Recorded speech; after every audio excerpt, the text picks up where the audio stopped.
Yeah, sure. So I have glaucoma. Yes. It's a condition that I feel like you might have spoken about here before with professionals, Yes. or ophthalmologists. And so I wasn't born blind. It was in high school that I started to realize that my eyesight was, not as good as it should be.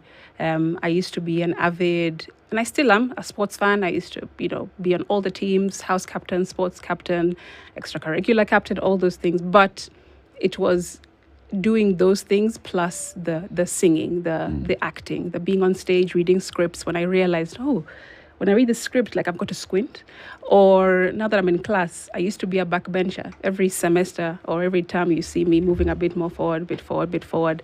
And then I would try to cope by doing things like hiding, basically. Hiding in the sense of, no, sir, I don't really want to talk today. Or coming late to class because I know that the first person, when you come on time, you'll be asked to stand up and read, I don't know, the prayer or something. So I used to have these coping mechanisms so that nobody would really know. I didn't know what was going on with myself. And then also, kids are brutal. Right? When you're different in any way, shape, or form, it's not like they're like, oh, you're different, let's try to understand it. They're just like, you're different. Let's tease it.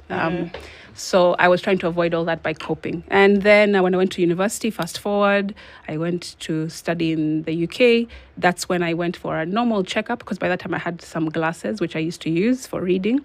I went for a checkup and they told me, we're sorry. You need to stop all that you're doing today and go to an ophthalmologist. Don't go to another optician because your issue seems quite urgent to go into the hospital and get your eyes tested, because your pressures in your eyes are in the 40s and normal pressure should be between like 10 and 15. So from 10 there, and 15, and you were in the 40s. correct. Okay.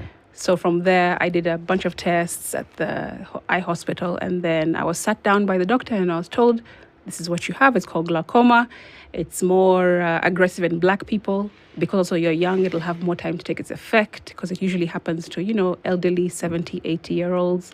And just all that will come with it. And they gave me a prediction of I'll be blind by around 25, so on and so forth. So I need to basically get myself ready. Did you? Did you immediately start acting on that? Or did you say, come on, these guys? I was surely." definitely like, come on. I was like, these wasn't good. They don't know my God, Yeah. What? What are they saying? I'm going to go blind. God, Doomsayers. correct. Yeah. I was like, how can God have told me that you're going to be a person of the stage?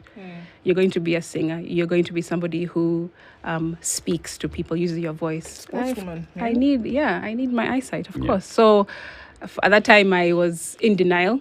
I spiraled a little bit. I started to do things that were not in my nature because of the coping and the ignoring. And then finally I had to just, face it. And I was alone in the UK. My parents were not there. I was living alone in Bristol. So, and the friends that I had over there, of course, they're all the young people, right? They're all 19, 20-year-olds, partying, living life, exploring. They don't have time to, again, like in high school, give you a shoulder to lean on. We understand what you're going through. Let's come around your community.